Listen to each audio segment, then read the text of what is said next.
Live हो गया? जय हिंद प्यारे बच्चों। कैसे आप सब लोग?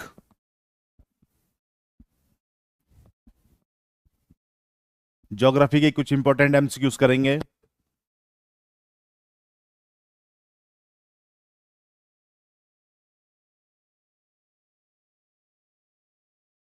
कुछ इंपॉर्टेंट एमसीक्यू जो है ज्योग्राफी की हम करने वाले हैं। ठीक है। उसके बीच में कुछ चीजें जो हमने नहीं पढ़ी होंगी या जो भी थोड़ा सा हमारा रिवीजन करने को होगा वो भी रिवीजन हम इसमें कर देंगे।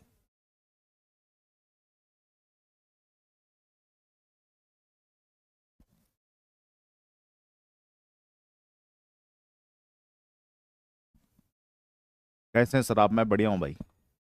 आज लास्ट क्लास होगी हमारी जो है इस ऐप पे। फिर कल मिलेंगे आपसे यूट्यूब पे। कल यूट्यूब पे मैराथन है। ठीक है। तो कुछ वहां पे कुछ इंपॉर्टेंट टॉपिक पढ़ लेंगे। जैसे यहाँ पे किसी भाई ने कहा था कि ओशियनोग्राफी पढ़नी है, जैसे ओशियनिक करंट्स की है, टाइड्स हैं। राइट, ठीक है।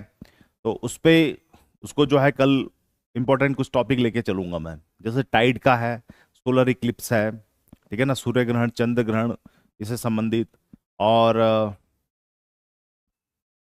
Love you sir ji, love you भाई, लव यू। तो इस तरह से जो है कुछ लेके चलेंगे। जैसे आपने की भाई सोलर इक्लिप्स की है, लूनर इक्लिप्स है, सूर्य ग्रहण, चंद्र ग्रहण, टाइड कैसे आते हैं, ठीक है, ज्वार भाटा जिसको कहते हैं वो वाले कर लेंगे। थोड़े से जो है ओशंस में, जैसे हमने कहा था कि भाई ओशनिक करंट्स होती हैं, ठीक है ना, ओशनिक करंट्स को पढ़ लेंगे। राइट, तो वो कल मैराथन मेरी होगी। आई थिंक मेरे ख्याल से इवनिंग को होगी, मॉर्निंग को होगी। एक बार यूट्यूब चैनल पे जाके जो है आप चेक कर लेना कब लगा रखी है। तो उस टाइम पे जो है सभी बच्चे वहां पे उपस्थित रहेंगे तो बढ़िया रहेगा। ठीक है। यह है भाई। जय हिंद भाई, जय हिंद, जय हिंद, जय हिंद। पहले बताओ तैयारी कैसी होगी? सब लोगों की बढ़िया होगी तैयारी? अच्छी होगी तैयारी? अच्छी होगी ना? चलो, रही सही कसर जो है बाकी देख लेंगे। तो आज जो है चर्चा हम करने वाले हैं, किसके बारे में चर्चा करेंगे? आज चर्चा करेंगे कुछ एमसीक्यूज हमारे, ठीक है ना। ज्योग्राफी के कुछ एमसीक्यू हैं, 20 के अराउंड जो है एमसीक्यू मैं यहाँ पे लेके आया हूँ। इसको यहाँ पे देखेंगे और इससे पता चलेगा कि भाई आपने जो है आपकी तैयारी कैसी हुई है। पहला क्वेश्चन आपके सामने आ चुका है। पहला क्वेश्चन हमारे क्या है?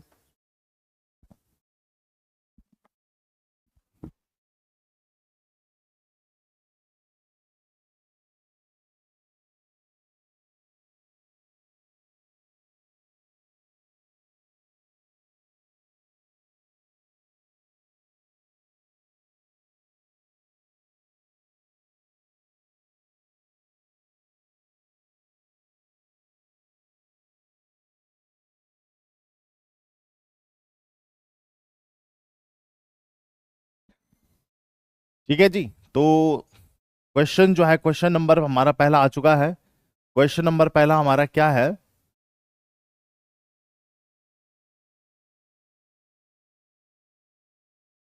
ठीक है।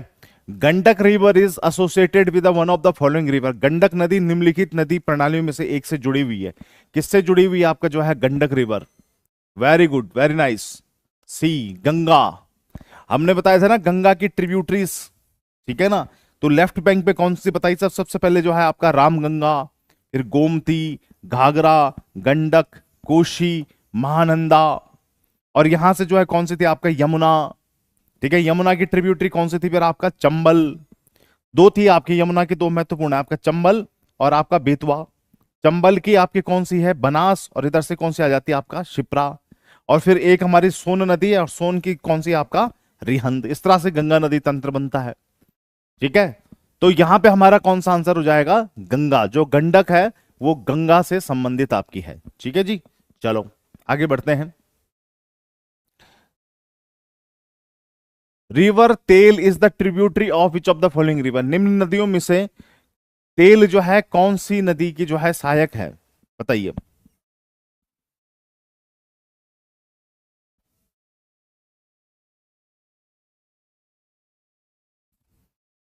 बताओ भाई, तेल नदी कौन सी नदी की सहायक नदी है? जल्दी बताओ। फिर दो, एक तेल आप बता दो, बाकी मैं बता देता हूं। चार्ली। तेल नहीं पता है? ओके, चलो मैं बताता हूं। तेल जो है वो कौन सी नदी की सहायक है? तेल आपका जो है महानदी, ठीक है ना, महानदी की सहायक नदी है आपका तेल। और तेल के अलावा कौन सी है आपका? जोंक। ठीक है जी, डी डी डी। कौन सा? कमला? कमला थोड़ी नहीं है। ठीक है, तेल जो है, कल हमने महानदी पढ़ी थी ना, उड़ीसा में महानदी, जिसका जन्म जो है आपका कहां से हो रहा था? सिहावा से हो रहा था। और महानदी पे कौन सा डैम हमने बताया था? हीराकुंड बांध बताया था ना, उड़ीसा में हीराकुंड बांध बना हुआ है। तो ये जो महानदी है, इसी की सहायक नदी आपका जो है तेल है, जोंक है। और इसकी सबसे बड़ी जो सहायक नदी है उसका नाम है सेवनाथ। ठीक है ना, सेवनाथ। शिवनाथ भी कई जगह जो है लिखा रहता है इस तरह से, शिवनाथ भी कई जगह लिखा रहता है, लेकिन एक्चुअल में उसका नाम सेवनाथ है। ठीक है ना, ऐसे लिखा रहता है, SEONATH, सेवनाथ। तो महानदी की सबसे बड़ी जो सहायक नदी वो सेवनाथ है। और तेल, जोंक इसकी जो है बहुत ही महत्वपूर्ण सहायक नदियां हैं। ठीक है ना, इस तरह से। चलो आगे। विच ऑफ द निम्नलिखित कौन सी नदी भारत में उत्पन्न होने वाली सबसे लंबी नदी है? बताओ भाई, ये तो बता ही सकते हो, भारत की सबसे लंबी नदी कौन सी है? भारत की सबसे लंबी नदी भारत में उत्पन्न होने वाली, देखो इसने बात घुमा दी यहां पे ना, यहां पे जो बात की है उसने, यहां पे बात घुमा दी है उसने। ठीक है, यहां पे बात हमने घुमा दी है। गंगा, ब्रह्मपुत्र क्यों नहीं है? अच्छा एक चीज मैं आपको बताता हूं, गंगा, आपने कहा गंगा, गंगा की जो लंबाई है 2525 है, 2525 किलोमीटर है। लेकिन अगर मैं बात करता हूं ब्रह्मपुत्र की, तो ब्रह्मपुत्र की लंबाई आपका 2900 किलोमीटर है। आप बताओ कौन सी लंबी है, गंगा या ब्रह्मपुत्र? भाई गंगा 2525 है, ब्रह्मपुत्र आपका 2900 है, तो कौन सी हो जाएगी हमारी? गंगा हो जाएगी, ब्रह्मपुत्र हो जाएगी? यस, ठीक है ना। यहां पे आपने ध्यान में रखना है, जो ब्रह्मपुत्र है वो आपका कहां से निकलती है? तिब्बत से। ये तिब्बत से इसका जन्म हो रहा है, इसका जन्म भारत से नहीं हो रहा है, पहली बात। और यहां पे जो पूछा हुआ है कि निम्नलिखित में से कौन सी नदी भारत में उत्पन्न होने वाली सबसे लंबी नदी है, तो वो कौन सी आपका जो है वो हो जाएगी गंगा। यहां पे भारत में उत्पन्न वाली बात हो रही है। हां, अगर उसने सिर्फ ये कहा होता कि निम्न में से सबसे लंबी नदी कौन सी होती है, तब आप जो है ब्रह्मपुत्र कह सकते थे। लेकिन उसने कहा भारत में, तो भारत में जो है गंगा सबसे लंबी नदी है, जिसका जन्म भारत में ही होता है। और भारत में उसकी, और दूसरी बात ब्रह्मपुत्र इसलिए भी नहीं है क्योंकि अगर सिर्फ भारत ही भारत की बात की जाए तो सिर्फ भारत में ही इसकी जो लंबाई है वो 926 या समथिंग इतनी जो है इसकी लंबाई है, 926 या 960 किलोमीटर के करीब ही इसकी लंबाई है। बाकी तिब्बत और बांग्लादेश में आपका ब्रह्मपुत्र है। ठीक है ना, अगर सिर्फ भारत की बात की जाए तो इस तरह से भारत की सबसे लंबी नदी कौन सी हो जाती है? गंगा। चलिए, which is the longest river in the peninsular India? प्रायद्वीपीय भारत की सबसे लंबी नदी कौन सी है भाई बताओ? प्रायद्वीपीय भारत की सबसे लंबी नदी कौन सी है? कृष्णा, नर्मदा, गोदावरी, महानदी? वेरी गुड, बताओ भाई फटाफट से। सबसे लंबी नदी की बात कौन सी कर रहे हैं हम? नर्मदा है या गोदावरी है, महानदी है या कृष्णा है?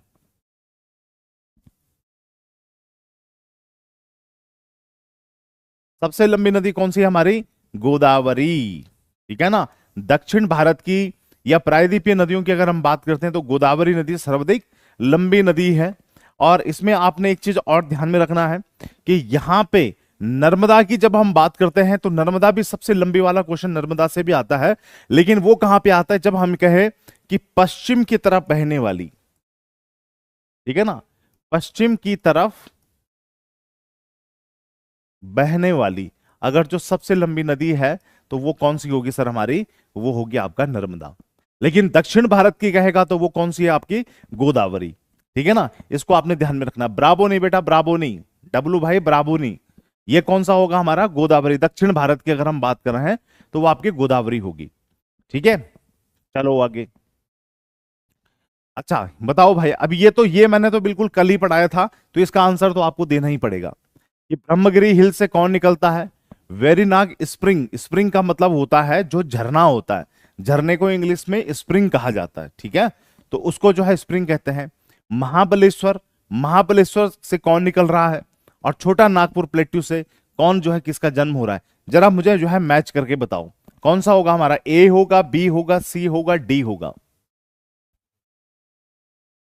वैसे मैं बताऊं, इसमें से अगर आपको सिर्फ एक भी पता होगा ना, सिर्फ एक भी पता होगा, तब भी आप इसका आंसर बता दोगे, अगर एक भी पता होगा आपको, ठीक है, अगर एक भी पता होगा तो भी इसका आंसर बता सकते हो। ब्रह्मगिरी हिल्स, ब्रह्मगिरी हिल्स से कौन निकलता है, ब्रह्मगिरी हिल्स आपका कर्नाटक में है, ठीक है ना, ये कर्नाटक में है। वेरीनाग आपका कहाँ है, यह आपका कश्मीर में है, ये कश्मीर में है। अगर हम महाबलेश्वर की बात करें तो ये महाराष्ट्र में है, ये महाराष्ट्र में है। और छोटा नागपुर प्लेट्यू की अगर बात करें तो ये बेसिकली, वैसे ज्यादातर इसका हिस्सा झारखंड में है, ठीक है जी। तो आप बताइए भाई कहां कौन सा होगा, जय श्री राम भाई, जय श्री राम। कौन सा आसन होना चाहिए हमारा, देखो ब्रह्मगिरी हिल्स कर्नाटक से किसका जन्म होता है, मैंने कल भी आपको बताया था, इसका ब्रह्मगिरी हिल्स से किसका जन्म होता है, आपका कावेरी का, ठीक है ना। ब्रह्मगिरी हिल्स कर्नाटक से कावेरी का जन्म होता है। ये वेस्टर्न घाट में वेरीनाग झील, वेरीनाग जो सॉरी झरना जो है, वहां से झेलम का जन्म होता है, झेलम नदी का जन्म होता है। महाबलेश्वर महाराष्ट्र, यहां से कृष्णा नदी का जन्म होता है, ठीक है जी, ये कल ही बताया था। और छोटा नागपुर पठार, प्लेट्यू का मतलब क्या होता है, पठार, तो छोटा नागपुर जो पठार है, यहां से स्वर्ण रेखा नदी का जन्म होता है। तो 1 2 3 4 हो जाएगा सीधा सीधा, हमारा आंसर कौन सा हो जाएगा, ब्रावो, ठीक है, इस तरह से। चलिए आगे, ये बताइए निम्नलिखित में से कौन सा भारत का सबसे ऊंचा जलप्रपात है, क्या आप लोगों को पता है, वाटरफॉल के बारे में आपको पता है, भारत का सबसे ऊंचा जो है जलप्रपात कौन सा है।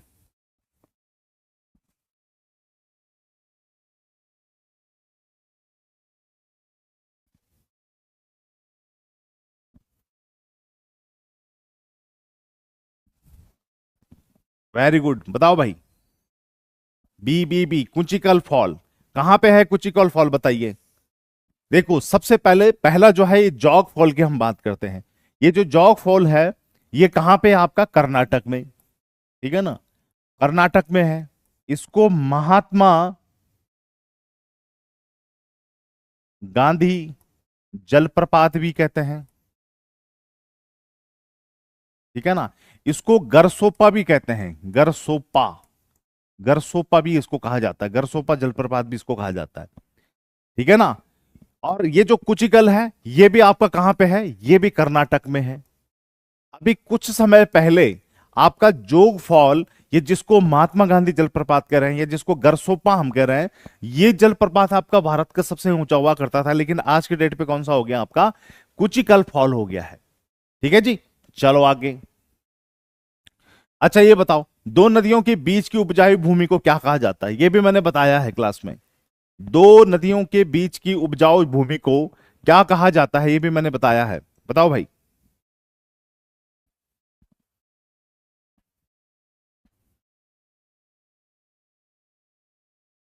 बताओ भाई क्या कहते हैं इसको, क्या इसको ड्रेनेज बेसिन कहते हैं, नदी का जो ड्रेनेज बेसिन होता है, क्या इसको वाटरशेड कहा जाता है, क्या कहा जाता है इसको, दो नदियों के बीच के, जैसे एक नदी ये आ रही है, ठीक है, और दूसरी नदी आपका ये आ रही है, तो इसके बीच की ये जो जगह है इसको क्या कहा जाता है, दोआब, ठीक है जी, दो आब हमने कहा था कि इसको दो आब कहा जाता है। और दो आब का मतलब क्या होता है, पानी, आब का मतलब होता है पानी, वाटर। तो भाई एक तो सिंगल आब हो गया, दो आब मतलब दो पानी, दो वाटर बॉडी, दो वाटर जो है आप दो जल राशियां, तो दो आब का मतलब होता है दो नदियों के बीच का क्षेत्र। ऐसी एक शब्द बना हुआ है जो मैंने आपको बताया था, पंजाब, पंजाब मतलब किससे बना हुआ है, पंच हो गई आपकी और आपका आब, तो यानी कि पांच नदियों से जिस भूमि का जन्म हुआ हो तो वो पंजाब, और दो नदियों से जिसका जन्म हुआ हो दोआब, ठीक है ना, इस तरह से। तो हमारा आंसर कौन सा हो जाता है, दोआब, ये दोआब है, ठीक है जी। चलो ये बताओ, अब ये इस क्वेश्चन को अगर आप सॉल्व करना चाहो तो एक ही पॉइंट से आप इसको सॉल्व कर सकते हो। एक डैम अगर पता है आपको तो उस डैम से इसको जो है सॉल्व कर दोगे, एक डैम से। बताओ, सॉल्व कर सकते हो? दिमाग लगाओ, दिमाग लगाओ इस क्वेश्चन पे, कैसे कैसे सॉल्व करोगे। मुझे पता है सारा, सबका पता नहीं होता, आपको नहीं पता हुआ है ये आपको भाई यहां पे ये तो आपके लिए पढ़ने के लिए भी डिफिकल्ट हो रहा है कि ये कौन सा डैम है, ठीक है। लेकिन देखो मैं आपको बता रहा हूं कि क्वेश्चन जो होता है ना, जब हम यूपीएससी के पेपर देते हैं तो हमें सारे ऑप्शंस पता नहीं होते हैं। कोई जरूरी नहीं है कि हमें सारे ऑप्शंस पता हो, और अक्सर नहीं पता होते हमें। जब क्वेश्चन बड़ा होता है तो अक्सर सारे ऑप्शंस के बारे में हमें नहीं जानकारी होती है, तो उसको सॉल्व करने की ट्रिक्स होती हैं, दिमाग लगा के हम उसे सॉल्व करते हैं। कैसे करते हैं आप देखो, इसमें आप किस प्रकार से करोगे। इसमें दो ऑप्शन से कर लोगे, इसमें दो ऑप्शन भी अगर आपको पता है तो दो ऑप्शन से भी सॉल्व कर दोगे इसको। कैसे करोगे दो ऑप्शन से? भाई आपको ये नहीं पता कि ये ऊपर वाला क्या है, भगवान जाने क्या है, क्या लिखा हुआ हमें मतलब भी नहीं है। हमें इतना पता है जो इंदिरा सागर डैम है यह आपका मध्य प्रदेश में है, नर्मदा नदी पे बना हुआ, ये तो आपको पता है। तो बी का क्या हो गया आपका, बी के आगे क्या लिखा होना चाहिए, 1 लिखा होना चाहिए। और दूसरा आपको बहुत फेमस मैटूर डैम है, तो मैटूर डैम आपको पता है किसके कहां है, आपका तमिलनाडु पे बना हुआ है। ये आपको पता ही है कि तब मैटूर डैम तो हमने कल भी चर्चा की थी, मैटूर डैम आपका जो है तमिलनाडु में है। तो डी के आगे क्या लिखा होना चाहिए आपका, 2 लिखा होना चाहिए। तो ऐसा ऑप्शन देखो कि जिसमें बी के आगे 1 हो और डी के आगे 2 हो। तो बी के आगे 1 यहां पे है और बी के आगे 1 यहां पे भी लिखा हुआ है, लेकिन डी के आगे 2 सिर्फ आपका इस वाले ऑप्शन में यहां पे डी के आगे 4 लिखा हुआ है, ठीक है ना। तो वो ऑप्शन आपका गलत हो जाएगा और एक ही ऑप्शन हमारा सही हो जाएगा ये। अब इसी से देख लो जहां भी जो भी डैम है, ठीक है ना। तो इस प्रकार से जो है इसको सॉल्व कर सकते हैं। दो डैम के बारे में अपने को पता नहीं था, अपने को दो डैम के बारे में पता था, दो के बारे में नहीं पता था, लेकिन उसी दो से हमने क्वेश्चन को सॉल्व कर लिया, ठीक है। तो एलिमिनेशन मेथड इसको हम कहते हैं कि दो ऑप्शंस को हमने एलिमिनेट कर दिया और दो ऑप्शन हमें पता थे तो उसके द्वारा ही हमने ये सारा क्वेश्चन आपका सॉल्व कर दिया। और देखो सीडीएस में पूछा गया क्वेश्चन है, तो सीडीएस 2018 में पूछा गया क्वेश्चन है, ठीक है ना। अच्छा वहां से कर लिया, चेरथनी डैम से, ठीक है। हाँ चेरथनी डैम जो है कई बार याद होता है, कई बार नहीं होता है, किसी को याद होता है, किसी को इंदिरा सागर याद है। वैसे ज्यादातर क्या होता है आपके इंदिरा सागर नर्मदा पे हमें पता है, मैटूर हमें कावेरी पे पता रहता है, फेमस डैम है क्योंकि, ठीक है ना। तो इसलिए कृष्णा सागर जो है डैम, फिर वो उसी तरह से हम सॉल्व कर लेते हैं। चलो अब ये बताओ भाई, which one of the following pair of river and tributary is not correctly match. निम्न में से कौन सा मैच नहीं है? क्या गोदावरी की जो सहायक नदी वो इंद्रावती है? क्या गंगा की सहायक नदी पेन गंगा है? कृष्णा की सहायक नदी क्या आपका भीमा है? और लूनी की क्या सहायक नदी आपका सुखी है? सूरज यादव जय हिंद भाई, जय हिंद। सुखड़ी, सुकड़ी, मिठड़ी, हिरणी, ये सब जो है एक ही नदी की सहायक नदियां हैं। बताओ भाई कौन सा गलत है, कौन सा इसमें कह रहा है सुमेलित नहीं है, सुमेलित नहीं है। कौन सा सुमेलित नहीं है इसमें से? पहला, दूसरा, तीसरा, चौथा, कौन सा नहीं है? B, B, yes, very good. जो गोदावरी है, गोदावरी की तो मैंने आपको बताया था भाई आपका इंद्रावती है। इंद्रावती तो कल मैंने स्पेशली आपको बताया था कि भाई इंद्रावती, और इंद्रावती के अलावा मैंने वेन गंगा भी बताया था इसमें, वेन गंगा, ठीक है ना। वेन गंगा भी हमने इसमें बताया था। हाँ पेन गंगा, वेन गंगा, मैंने कहा था भाई वेन गंगा हो, पेन गंगा हो, ये सब किसकी होंगे आपके? गोदावरी की होंगे। इंद्रावती प्रमुख मैंने बताई थी कि भाई इंद्रावती आपका जो है इसकी प्रमुख है। गंगा में पेन गंगा तो हो ही नहीं सकता, क्योंकि मैंने बताया ना वेन गंगा, पेन गंगा, ये सब किसकी है? आपका गोदावरी। कृष्णा की भीमा है, भीमा के अलावा कौन सी है इसकी? तुंगभद्रा। और कौन सी है? कोयना। और कौन सी है आपकी? मूसी। ये नदियां किसकी हो जाती हैं? हमारी कृष्णा नदी की। और जो लूनी है इसकी है सुखड़ी, हिरणी, ठीक है ना। इस तरह से जो है इसकी सहायक नदियां हैं। तो एक कौन सी नहीं मिलती? हमारी गंगा वाली। चलो लीचिंग मिट्टी की किस प्रकार, लीचिंग मिट्टी के प्रकार में किस प्रकार के, लीचिंग मिट्टी के किस प्रकार में, किस प्रकार की मिट्टी में, मतलब सर्वाधिक होता है, अधिकतम होता है। लीचिंग का मतलब क्या होता है पता है आपको? लीचिंग क्या होती है? लीचिंग, लीचिंग का मतलब होता है जब बहुत अत्यधिक वर्षा होती है और बहुत अत्यधिक वर्षा होने के कारण जो मिट्टी है उस मिट्टी का जो है ज्यादातर जो पोषक तत्व होते हैं वो पानी के साथ आपके बह जाते हैं, उसी को लीचिंग कहा जाता है, ठीक है ना। लीचिंग का मतलब क्या होता है कि जब जो है बहुत अत्यधिक वर्षा हो और वर्षा की वजह से मिट्टी के अधिकतर जो पोषक तत्व होते हैं वो आपके बह जाते हैं, तो उसको लीचिंग कहा जाता है। ये किस प्रकार की मिट्टी में सर्वाधिक होता है, जिसका जन्म ही लीचिंग से ही किस्म से होता है, आप यूं कह लीजिए, वो किस प्रकार की जो है मिट्टी होती है, तो वो होती है, वेरी गुड, बहुत अच्छा आंसर दिया है यहां पे, वो है आपका लेटराइट। ये ध्यान में रखना, लेटराइट। और यहां पे जो है रेगुड़ का नाम है, रेगुड़ में हम आगे देखेंगे। लेटराइट सॉइल आपको कहां मिलेगी ज्यादातर, ऐसे पर्वत जो कहां, कैसे पर्वत हैं आपके, जो जो घर्षित पर्वत है, ठीक है ना, घर्षित पर्वत जो घिस गए हैं, एक्सटिंक्ट माउंटेन जिनको हम कहते हैं, एक्सटिंक्ट, ठीक है ना, एक्सटिंक्ट माउंटेन जो होते हैं हमारे, विलुप्त पर्वत, घर्षित पर्वत जो होते हैं, जो घिस गए हैं, तो उनमें जो है ये जो है आपकी ये मिट्टी आपकी पाई जाती है, लेटराइट। ठीक है, जैसे आपको कहां मिलेगी, नीलगिरी में मिलेगी, सतपुड़ा में मिलेगी, विंध्याचल में मिलेगी, अरावली में मिलेगी, ये लेटराइट सॉइल आपको वहां पे बहुत मिलेगी। ईस्टर्न घाट में बहुत मिलेगी आपको, ईस्टर्न घाट में, वहां क्योंकि खूब बारिश होती है और जो ईस्टर्न घाट है उसकी वजह से घिस भी बहुत गए, पूर्वी घाट पर्वत हमारे, तो वहां पे लेटराइट हमें मिलती है, ठीक है ना। तो घर्षित पर्वतों में खूब मिलेगी। हाँ, ईस्टर्न घाट के माउंटेन, वेरी गुड, अनिश प्रताप ने भी लिखा है, ठीक है ना। तो जितने घिसे हुए पर्वत हैं उनमें लेटराइट सॉइल आपका खूब मिलती है इसमें। चलिए आगे, लाल मिट्टी का रंग किसके कारण होता है, किसके कारण होता है भाई इसमें, एल्युमिनियम के कारण, मरकरी, मरकरी का मतलब क्या होता है आपका, पारा, और आयरन, आयरन जो है आपका इसकी वजह से होता है, या क्ले की वजह से होता है। लाल मिट्टी होती है ना, लाल मिट्टी, लाल मिट्टी, हाँ इसमें तो धनाधन आंसर देने लग गए, आयरन, आयरन, है ना। हाँ, ये इजी वाला था, क्या ये इजी वाला था? ठीक है, तो ये कौन सा हो जाएगा आपका, ये हो जाएगा आयरन। वैसे भी एक क्वेश्चन आपका जनरली पता क्या आता है, कि जो मंगल ग्रह है, मंगल ग्रह जिसको कैसा ग्रह कहते हैं आपका, लाल ग्रह कहते हैं। और क्यों कहते हैं उसको लाल ग्रह, क्योंकि उसकी जो मिट्टी है, मिट्टी कैसी है उसकी, लाल है, लाल मिट्टी होने की वजह से उसे लाल ग्रह कहा जाता है। लेकिन एक क्वेश्चन ये भी आता है कि भाई जब मंगल ग्रह की जो मिट्टी है वो लाल है तो वो क्यों है, तो वहां पे भी आंसर हमारा क्या आ जाता है, आयरन ऑक्साइड की वजह से, ठीक है ना। आयरन ऑक्साइड की वजह से मंगल ग्रह में भी जो मिट्टी उसकी है वो लाल है, और इसीलिए वो ग्रह जो है दूर से जब हम उसे देखते हैं, अंतरिक्ष से जब हम उसे देखते हैं, तो वो लाल कलर का हमें दिखाई देता है, लाल कलर का जो हमें प्रतीत होता है।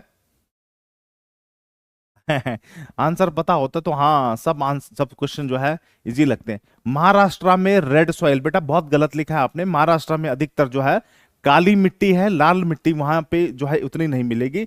तमिलनाडु में लेटराइट सॉइल होती है, रेड सॉइल है, ये आपका ज्यादा मिलती है, ठीक है ना। तमिलनाडु में, तमिलनाडु में कहोगे तो तमिलनाडु में लाल मिट्टी बहुत मिलेगी आपको, तो वहां पे, महाराष्ट्र में काली मिट्टी मिलती है, ठीक है ना। महाराष्ट्र, हाँ महाराष्ट्र में मिलेगी, केरल में मिलेगी, ठीक है, वहां पे। तो यहां पे लाल मिट्टी बेसिकली, चाहे वो मंगल ग्रह पे हो और चाहे वो जो हमारे ग्रह पे हो, वो लाल रंग आयरन की मौजूदगी की वजह से होता है, आयरन या आयरन ऑक्साइड हम कह लें। चलिए अब बताओ, रेगुड़ शब्द का प्रयोग किसके लिए होता है, अब ये भी इजी, ये भी लड़के धकाधक बिल्कुल आंसर देंगे, ये भी फटाफट आंसर देंगे मुझे पता है। रेगुड़ मिट्टी, रेगुड़, ये क्वेश्चन तो मेरे ख्याल से एनडी में 5-7 बार पूछा हुआ है, 5-7 बार ये क्वेश्चन आपका पूछा हुआ है। रेगुड़, रेगुड़ मिट्टी किसको कहा जाता है, ब्लैक सॉइल, यस।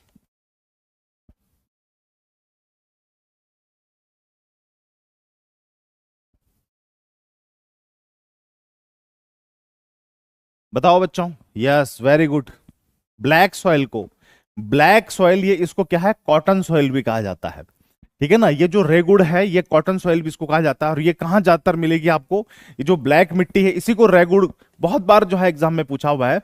ये अब कहां पे मिलती है आपको, जिसको जिसको हम कहते हैं ना आपका दक्कन का पठार, ठीक है ना, डेक्कन प्लेट्यू जिसको हम कहते हैं, डेक्कन प्लेट्यू, ठीक है, जिसको जो है दक्कन, दक्कन कहते हैं जिसको, दक्कन का पठार, ठीक है ना। यहां ये ज्यादातर मिलेगी, ये ज्यादातर यूं कह लीजिए आपका महाराष्ट्र, ठीक है ना, गुजरात, महाराष्ट्र में मिलेगी आपको, ठीक है ना, गुजरात में और उसके आसपास का जो क्षेत्र है वहां पे ये सर्वाधिक मिलती है। ठीक है ना, ब्लैक सॉइल ये सबसे ज्यादा आपकी वहां पे महाराष्ट्र और आपका गुजरात में मिलती है। और मिलेट्स और टैबेको इसमें होते हैं, कह रहे हैं हमारे भाई आशीष, लेकिन इसमें सबसे ज्यादा जो होता है वो होता है आपका कॉटन, इसीलिए तो इसका नाम कॉटन सॉइल भी रखा हुआ है। इसके नाम के देखिए, आप पीछे देखिए ना, कॉटन लिखा हुआ है। कपास, ये तो क्वेश्चन भी आता है कि कपास की खेती के लिए सर्वाधिक कौन सी मिट्टी उपयोगी है, तो आप कहेंगे रेगुड़ मिट्टी या फिर आप कहेंगे काली मिट्टी। और दक्कन के पठार में सर्वाधिक मिलती है ये, महाराष्ट्र गुजरात में मुख्यतः मिलती है, राजस्थान में भी आप कह लीजिए, ठीक है, वहां भी मिलेगी, थोड़ा बहुत मध्य प्रदेश में भी मिलती है। ठीक है, तो इसी प्रकार से जो है आपका ये कपास की खेती यहां पे जो है होती है इस विशेष क्षेत्र में। और ये जो मिट्टी होती है, इस चीज को ध्यान में रखिएगा, ये जो है आपकी मिट्टी, इसकी जल धारण क्षमता, वाटर होल्डिंग कैपेसिटी आपकी मैक्सिमम होती है। कभी आपसे पूछा जाए वाटर होल्डिंग कैपेसिटी, ठीक है ना, जल धारण क्षमता, जल धारण क्षमता, जल को सोखने की और अपने अंदर धारण करने की क्षमता इस मिट्टी के अंदर सर्वाधिक होती है। और इसीलिए ये मिट्टी क्या है, आप इसमें पानी डालते रहो, ये सोखती जाएगी, पानी को होल्ड करती जाएगी। और फिर लास्ट में जैसे क्या होगा, कई बार सूखा पड़ जाता है, कई बार जो है आपका जैसे पानी सारा इसमें से उड़ गया, जितना पानी इसने होल्ड किया हुआ है, तो इसमें दरारें पड़ जाती हैं, दरारें, गहरी गहरी दरारें इसमें पड़ जाती हैं। ये क्वेश्चन भी आता है आपका कि कौन सी मिट्टी है जो सूखने पे जिसमें क्रैक्स पड़ जाते हैं, जिसमें दरारें पड़ जाते हैं, तो उसका आंसर भी आपका ब्लैक सॉइल ही होगा। आपसे क्वेश्चन पूछा जाएगा भाई जल धारण करने की क्षमता किस नदी में, किस जो है मिट्टी में सर्वाधिक है, तो भी आपने क्या करना है भाई, आपका ब्लैक सॉइल में सबसे ज्यादा है। ठीक है ना, और महाराष्ट्र और गुजरात में सर्वाधिक मिलती है कॉटन की खेती के लिए, कपास की खेती के लिए सर्वाधिक होती है। अच्छा देखो, ये देखो क्या यही क्वेश्चन आ गया, भारत की काली मिट्टी किसकी उत्पादन के लिए सर्वाधिक अनुकूल है? भाई किसके लिए सर्वाधिक अनुकूल है? अभी मैंने बताया आपको, कॉटन के लिए, कपास के लिए। ठीक है ना, बहुत अलग और भी चीजें इसमें उगती हैं, ऐसा नहीं है कि हमने कपास लिख दिया तो कपास के अलावा अब कुछ नहीं होगा इसमें। कपास तो हो गई, सर्वाधिक कपास ही होता है, सर्वाधिक उपयुक्त उसी के लिए होती है, लेकिन आप चाहें तो उसमें और चीजें भी बो सकते हैं। ठीक है ना, हाँ, कपास कॉटन के लिए, ये तो बहुत बहुत बार ये क्वेश्चन आपका जो है पूछा हुआ है, हो सकता है इस बार भी पूछ ले। ठीक है, चलिए, झूमिंग का अभ्यास किसके द्वारा किया जाता है? झूमिंग, झूम कृषि भी इसे जो है शॉर्ट में कहते हैं। ठीक है ना, झूम कृषि, झूम कृषि इसे भी कहा जाता है। झूम कृषि का अभ्यास से, झूम जो एग्रीकल्चर है वो कौन करते हैं, कौन लोग करते हैं इसमें? पहले ये लिखा क्या है, भोटिया, भोटिया, ये इस जनजाति कौन, क्या लिखा हुआ है आपके इस ये सारी जनजातियों का नाम है भोटिया। भोटिया जनजाति कहां रहती है? उत्तराखंड में। ठीक है, खासी, खासी कहां रहते हैं आपके जो है? असम में। ठीक है, संथाल कहां रहते हैं आपके? संथाल रहते हैं आपके बिहार झारखंड में।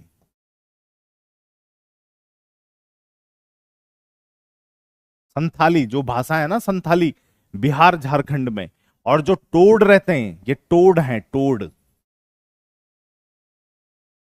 टोड,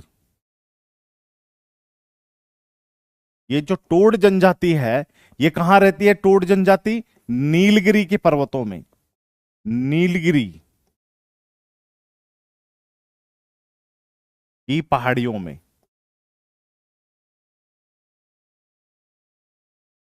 ठीक है ना, ये ध्यान में रखना, जो टोड जनजाति है, टोड, टा है ये, टा, टोड, तो ये जो टोड जनजाति है ये आपका जो है नीलगिरी में, ये असम में रहते हैं, भोटिया उत्तराखंड में रहते हैं, संथाल बिहार झारखंड में रहते हैं।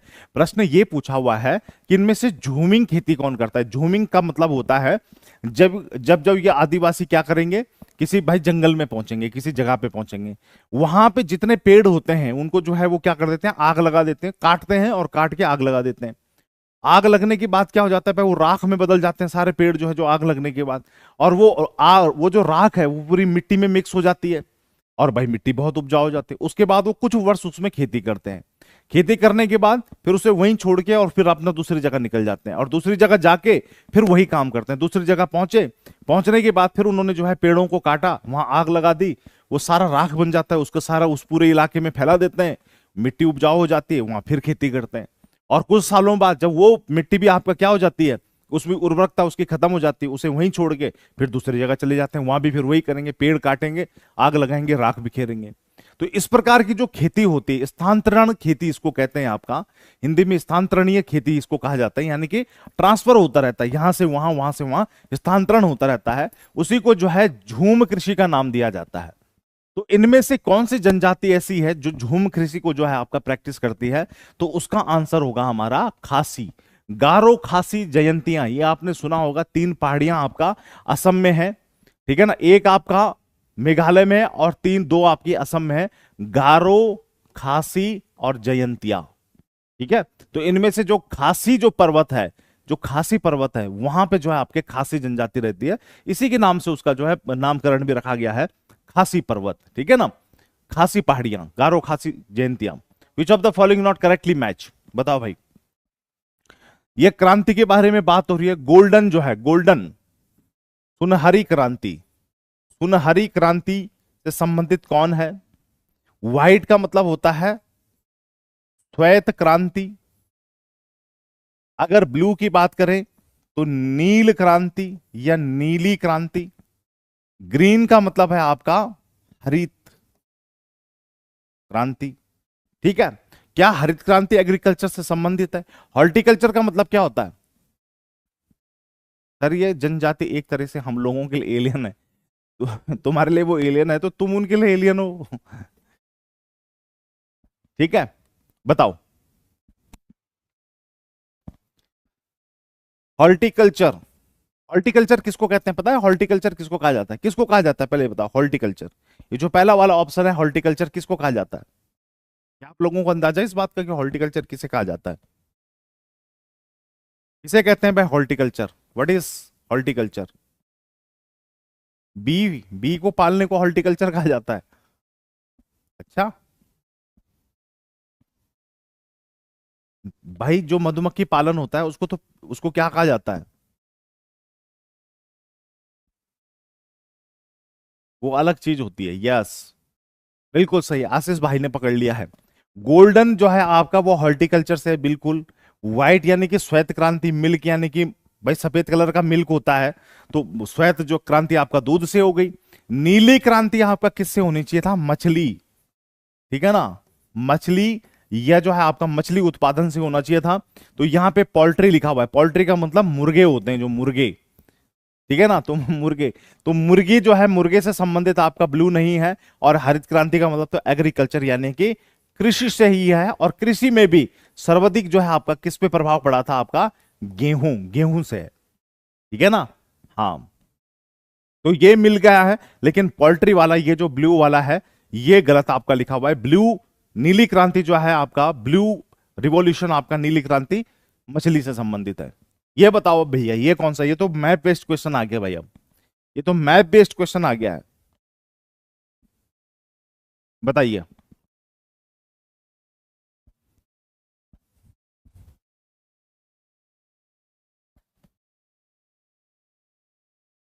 फिश, मछली, मछली, चलो बताओ, बताओ, ये तो बहुत इजी है, 1 2 3 4 में क्या आना चाहिए?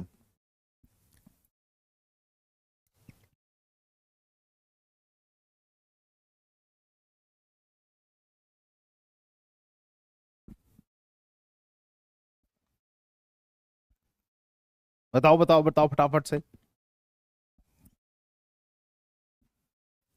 चलो हम बता दें। देखो इसमें सतपुड़ा लिखा हुआ है, सबसे पहले तो जो 1 नंबर वाला है, ये इस तरह से जा रहा है ऊपर, ये गुजरात से शुरू हो रहा है और दिल्ली तक आपका जा रहा है, तो ये सीधा सीधा सा आपका जो है अरावली है, तो अरावली तो 1 वाला है। अरावली के ठीक नीचे जो 2 वाला है, ये आप विंध्याचल हो गया है, ठीक है। तीसरा, तीसरा वाला आपका ये सतपुड़ा हो गया है, और सतपुड़ा का वो हिस्सा जो मध्य प्रदेश में अधिकतम फैला हुआ है वो कौन सा हो गया? महादेव हिल्स, जिसको हम कहते, जो हो गया आपका चौथे नंबर का, ठीक है जी। महादेव हिल्स जो हमारे सतपुड़ा में है, इसी में जो है इसकी सबसे ऊंची चोटी का नाम क्या है आपका? सबसे ऊंची चोटी सतपुड़ा की कौन सी है? हाँ आते हैं भाई, ऐसे भी क्वेश्चन आते हैं, बिल्कुल आते हैं, तभी तो मैप बेस्ड क्वेश्चन, ये पढ़ाई जो है मैंने माउंटेन्स पढ़ा रखे हैं, तो ऐसे तो पढ़ा रखे हैं कि भाई आपको हमेशा जब मैं क्या कहता हूं कि आप हमेशा मैप से काम करो, मैप से एक तो याद रहता है और दूसरा जो है क्वेश्चन आपके किसी भी टाइप के आ जाएं आप सारे कर लोगे, ठीक है ना। महादेव हिल्स में सतपुड़ा की सबसे ऊंची चोटी कौन सी है? धूपगढ़, ठीक है ना, धूपगढ़। धूपगढ़ किसकी सबसे ऊंची चोटी है? सतपुड़ा की। तो ये सतपुड़ा की रेंज, ये सतपुड़ा वाली रेंज, तो ये आपका महादेव हिल्स हो गया। इससे आगे अगर एक दूसरा बनाया जाता तो उसको हम कह देते मैकाल, ठीक है ना। इससे आगे जो है आपका अगर एक और बना होता तो हम उसे मैकाल कह देते। तो ये पूरा सतपुड़ा ही है, लेकिन क्योंकि घिसा हुआ है, टूट गया है, बिखर गया है, तो अलग अलग हिस्से को अलग अलग नाम से हम जानते हैं। तो सबसे अंतिम हिस्सा जो उसका है वो आपका मैकाल है। उसी में एक मैकाल की सबसे ऊंची चोटी कौन सी है? अमरकंटक। आपने सुना भी होगा कि मैकाल की सबसे ऊंची चोटी अमरकंटक। तो ये पूरा सतपुड़ा ही है, लेकिन उसमें यह है कि भाई जो स्टार्टिंग वाला है बड़ा हिस्सा वो सतपुड़ा उसने कह दिया। उसके बाद मध्य प्रदेश में जो बड़ा हिस्सा है वो आपका धूपगढ़, और फिर आगे जो लास्ट वाला है वो कौन सा हो गया? आपका मैकाल रेंज। लेकिन पूरे सतपुड़ा की जो सबसे ऊंची चोटी है वो चौथे नंबर पे, जो महादेव हिल्स आपका यहां पे लिखा हुआ है, यहीं पे धूपगढ़ उसकी सबसे ऊंची चोटी है। सर पेपर में क्या डॉक्यूमेंट ले जाने? सर पेपर में बेटा आपको क्या डॉक्यूमेंट ले जाने, मैं यूट्यूब चैनल पे एक इसका पूरा वीडियो बनाऊंगा, ठीक है ना, तो इसकी चिंता ना करो तुम। तो ये हो गया आपका, ठीक है, क्या डॉक्यूमेंट ले जाने, किस तरह से आपने करना है, कैसे कैसे आप जो है ये सारी, ठीक है ना, वो सारी व्यवस्था मैं कराऊंगा आपकी। तो एक सतपुड़ा हो गया, एक विंध्याचल हो गया, एक आपका अरावली हो गया, एक आपका महादेव हिल्स हो गया है, राइट। तो इसके हिसाब से हमारा मैच कौन सा कर रहा है? ए का 3 हो गया, ये 2 में है भाई, ए का 3, बी का 2, बी का जो है आपका 2 वो इसी में ही है, तो यही वाला हो गया हमारा। कंफर्म करने के लिए हम देख लेते हैं, सी के आगे ये 1 यहां पे लिखा हुआ है, डी के आगे 4 लिखा हुआ है, तो सी के आगे 1, डी के आगे 4, तो हमारा चार्ली वाला ऑप्शन हो गया है, ठीक है जी, ठीक है। अरावली की सबसे ऊंची चोटी बिल्कुल गुरु शिखर है, माउंट आबू में। ये वाला क्वेश्चन बताओ, the most populous island of India, Bharat का सर्वाधिक आबादी वाला द्वीप कौन सा है? ये बताओ, सर्वाधिक आबादी वाला। ड्रेस के बारे में भी, ड्रेस तो कोई भी ले जा सकते हो यार, ड्रेस की कोई दिक्कत नहीं है, ड्रेस की कोई दिक्कत नहीं है, ड्रेस कोई भी ले जा सकते हो।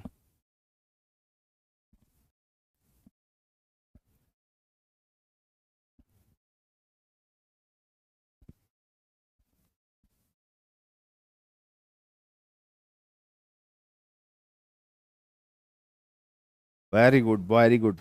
बी, बी बता रहे हैं, अंडमान।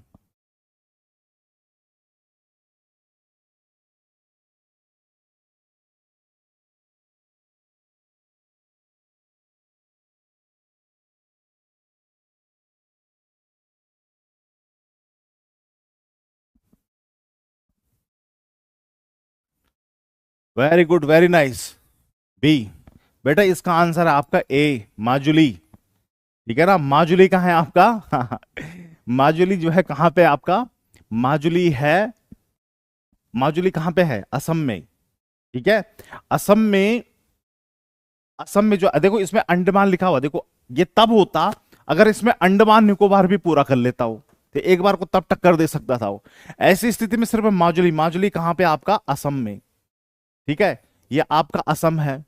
असम में रिवरियन आइलैंड है, नदी पर स्थित दुनिया का सबसे बड़ा जो द्वीप है कौन सा? माजुली। और इतना बड़ा है, मैंने बताया था आपको लेक्चर में कि भाई ये तो आपका बहुत ही ज्यादा पॉपुलस है, ठीक है ना, बहुत पॉपुलस है। और इतना पॉपुलस है कि इसको पूरा जिला घोषित कर रखा है। सेंटर पर कोई भी ड्रेस क्वालिफाई होने पर इंडियन नेवी का ड्रेस वो खुद देंगे, क्या मतलब है इसका? ये कौन सी बात हो गई, सेंटर पे ड्रेस क्वालिफाई होने पर? समझा नहीं भाई, ठीक है चलो। भारत की तेल शोधन निम्नलिखित में से कौन सा अनुक्रम दक्षिण से उत्तर की तरफ होता है? बताओ कौन सा जो है किसकी तरफ होता है? कोची, मंगलौर, मुंबई, या फिर आपका जो है कोयाली?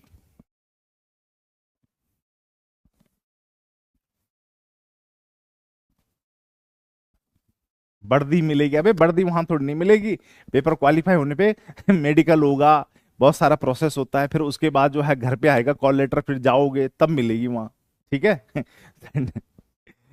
चलो, तो ये तेल शोधन यानी कि किसकी बात हो रही है, रिफाइनरीज की बात हो रही है। तो रिफाइनरीज में जो है आपका क्या होगा, साउथ टू नॉर्थ कौन सा जो है आपका करेक्ट है, ये आपका बताया जा रहा है। ठीक है जी। तो सबसे पहले देखते हैं भाई साउथ से नॉर्थ का मतलब क्या हो गया, भैया हमारा नॉर्थ है, ये आपका साउथ है, ये आपका ईस्ट है, ये आपका वेस्ट है।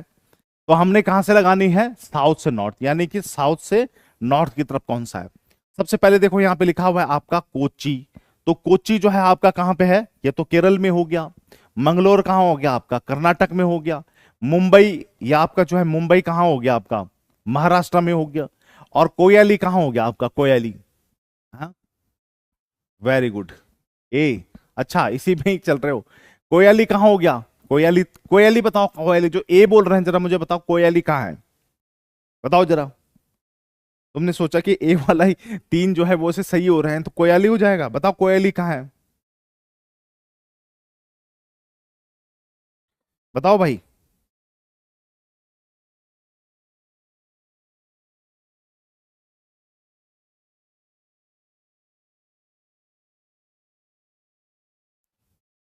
बताओ कोयली कहां है।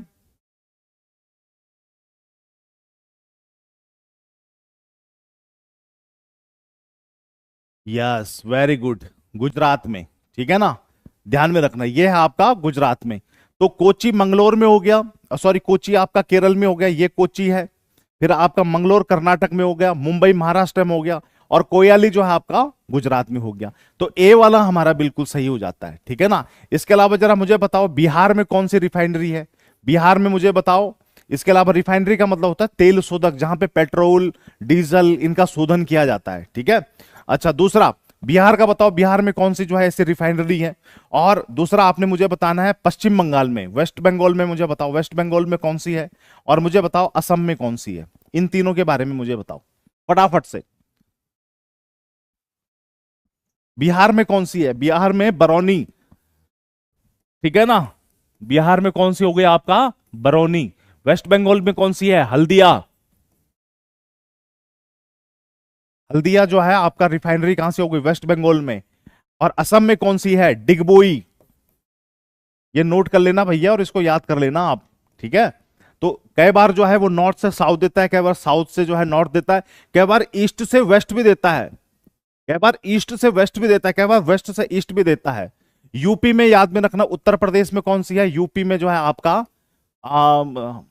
मथुरा। ठीक है ना, यूपी में मथुरा है। और एक आपका हरियाणा में है, हरियाणा में जो है पानीपत। ये सारी की सारी क्या है, ऑयल रिफाइनरी है। ठीक है, इनको ऐसे याद रखना। बिहार में बरौनी हो गए, वेस्ट बंगाल में हल्दिया हो गया, यूपी में मथुरा में है, हरियाणा में पानीपत में, और असम में डिगबोई हो गया। कोयली गुजरात में हो गए, मुंबई जो है आपको पता है महाराष्ट्र में, मंगलोर जो है कर्नाटक में, और कोची केरल में हो गया। इतने भी याद रख लोगे तो काम बन जाएगा। ठीक है जी, यह है बस। तो बाकी ईस्ट से वेस्ट आप लगा ही लोगे। चलो भैया आगे, अब बताओ कौन कौन सा जो है यहाँ पे किस किस चीज के लिए जो है फेमस है। बेंगलुरु किस चीज के लिए फेमस है, बताओ। बेंगलुरु, बेंगलुरु किस चीज के लिए फेमस है बेटा, बेंगलुरु किस चीज के लिए फेमस है, कोरबा जो कि झारखंड में है, ये कहां पे जो है किस चीज के लिए फेमस है। जमशेदपुर किस चीज के लिए फेमस है, मलाज खंड, मलाज खंड कहते हैं इसको, मलाज खंड, मलाज खंड। ठीक है ना, ये मध्य प्रदेश में है मलाज खंड। अब बताओ ये किस चीज के लिए फेमस है। ये इंडस्ट्रीज से क्वेश्चन आपका आता है, ध्यान में रखना। अभी तक आपको समझ में नहीं आया होगा, लेकिन इंडस्ट्रीज से क्वेश्चन आता है कि कहां कहां पे कौन कौन सी इंडस्ट्रीज हैं। बेंगलुरु एयरक्राफ्ट के लिए फेमस है आपका, ए का जो है आपका 3 हो जाता है। ठीक है। कोरबा जो है आपका, कोरबा वो आपका एल्यूमिनियम के लिए फेमस है। जमशेदपुर टाटा की, जहां पे टाटा टिस्को है, Tata iron and steel company Jamshedpur, वहां जो वो आयरन एंड स्टील के लिए फेमस हो गया। और मलाजखंड जो है आपका वो कॉपर के लिए फेमस हो गया। मध्य प्रदेश, ध्यान में रखना, कॉपर का मतलब क्या होता है, तांबा। तांबा सर्वाधिक, सर्वाधिक तांबा कहां होता है आपका, मध्य प्रदेश में। बालाघाट है, बालाघाट डिस्ट्रिक्ट। ठीक है, बालाघाट डिस्ट्रिक्ट जो है वहां पे सर्वाधिक तांबा मिलता है मध्य प्रदेश में। ठीक है जी, इस तरह से आपने जो इसको क्या करना है, मैच करना है। कोरबा में आपका एल्यूमिनियम के लिए फेमस है। जमशेदपुर तो आपको पता ही है किस चीज के लिए फेमस है? टाटा की बहुत बड़ी फैक्ट्री यहाँ पे, टाटा आयरन एंड स्टील, तो वो उस चीज के लिए। और कॉपर के लिए मध्य प्रदेश मलाज खंड हो जाएगा। तो डी का 2 वैसे ही हो जाना है, ये डी के 2 में वैसे ही काम हो गया, ठीक है ना। बाकी डी के अलावा 2 कहीं है भी नहीं, तो इस तरह से एक से ही हो जाएगा मेरे ख्याल से। ए का क्या है आपका 3, तो ए का 3 केवल बैंगलोर का ही, अगर तुम्हें पता हो कि भाई बैंगलोर में आपका एयरक्राफ्ट बनते हैं। भाई हमारा जो हाल है, हिंदुस्तान एरोनॉटिकल लिमिटेड, एच का काम होता है ना हमारा जो है एयरक्राफ्ट बनाने, एयरक्राफ्ट के लिए जो है जो भी इंजन वगैरह इन सबको बनाना, ठीक है। तो इसके लिए HAL, हिंदुस्तान एरोनॉटिकल लिमिटेड। कई बार क्वेश्चन भी आएगा कि हाल HAL, हिंदुस्तान एरोनॉटिकल लिमिटेड, इसका हेडक्वार्टर कहां पे है? तो इसका हेडक्वार्टर आपका बैंगलोर में, और बैंगलोर में ही आपका वही आपका एयरक्राफ्ट वगैरह बनाए जाते हैं, ठीक है ना। तो इस तरह से आपने बनाना है ये क्वेश्चन। चलो कुछ महत्वपूर्ण क्वेश्चन आपके थे जो मैंने कर दिया। बताओ क्या लिखा हो? सर आप हरिद्वार कब जाओगे? हरिद्वार ले चलो, हैं क्या करोगे हरिद्वार जाके? क्या करना? मैं तो अभी चला जाऊंगा, कुछ काम है तो बताओ। कुछ काम है सर तो बताओ, कुछ काम है? कुछ काम नहीं है, ठीक है। चलो कुछ इंपॉर्टेंट क्वेश्चन मुझे आपके साथ करने थे, वो मैंने कर दिए हैं, ठीक है। तो आज की क्लास यहीं पे खत्म करेंगे, और हम कल कुछ इंपॉर्टेंट ओशियनग्राफी के क्वेश्चंस मैं कराऊंगा। ज्योग्राफी की मैं जो है मैराथन करूंगा 3-4 घंटे की, जो भी जैसे जितना भी टाइम लगेगा। उसमें कौन कौन से चैप्टर लेके आऊंगा आपके लिए? ज्वार भाटा, ठीक है ना, ध्यान में रखना कौन कौन से लेके आऊंगा। ज्वार भाटा, ज्वार भाटा, इंग्लिश में जिसको कहते हैं टाइड्स, ठीक है। उसके बाद ग्रहण, ग्रहण का मतलब होता है इक्लिप्सेस, ठीक है ना, ये ग्रहण हो गए। इसके बाद आपके लिए जो है ओशियनिक करंट्स, इसको कहते हैं महासागरीय धाराएं, महासागरीय जल धाराएं। अगर ये पढ़ना है तो कम से कम 4 मैप वर्ल्ड के लेके बैठना, ठीक है ना। विश्व के 4-5 मैप जो है खाली वाले, ये भर के जो है, ठीक है ना, ये भर के जो है, भर के नहीं, ये जो है अपने पास रख लेना। हमको सर मिलना है, आ जाओ कोई दिक्कत नहीं, 22 तारीख को आ रहा हूं हरिद्वार, ठीक है ना, 22 तारीख को। तो ये ज्वार भाटा ग्रहण के बारे में पढ़ेंगे, और महासागरीय धाराओं के बारे में जो है ये हमने विशेषकर इसमें पढ़ना है। ये 3 चैप्टर मैं आपके कल कंप्लीट कराऊंगा, जिनसे क्वेश्चन भी कुछ आते हैं, उन क्वेश्चंस को भी जो है हम देख लेंगे, ठीक है। तो आपने जो है ब्लैंक मैप, वर्ल्ड का ब्लैंक मैप लेके आपने जो है बैठना है, और ब्लैंक मैप से जो है हम क्या करेंगे, इसको डिस्कस करेंगे, और बहुत सीरियस चैप्टर चलेगा आपका कल, ठीक है ना। बहुत बढ़िया। पटना कब आ रहे हैं जी? जब आप बुला दोगे तब आ जाएंगे भाई साहब, पटना भी, ठीक है। ठीक है जी, चलो कल मिलते हैं आपसे, तब तक के लिए जय हिंद जय भारत। और कल भाई यूट्यूब पे जरूर मिलेंगे, ठीक है। यूट्यूब पे देख लो, मेरी क्लास शेड्यूल हो जाएगी थोड़ी देर में, ठीक है ना। सर क्लास ऐप पर होगी कल, ऐप पर नहीं होगी मेरी क्लास, ठीक है ना। मैराथन मेरी कल है, मैराथन मेरी जो है वो कल यूट्यूब पे है। यूट्यूब पे आपका स्वागत है, आप यूट्यूब पे मिलना मुझे, ठीक है। और चैनल पे देख लेना, केजीएस डिफेंस पे जाके देख लेना कहाँ पे कितने बजे मेरी लगी हुई है, ठीक है जी। चलो कल मिलेंगे आपसे, जय हिंद जय भारत।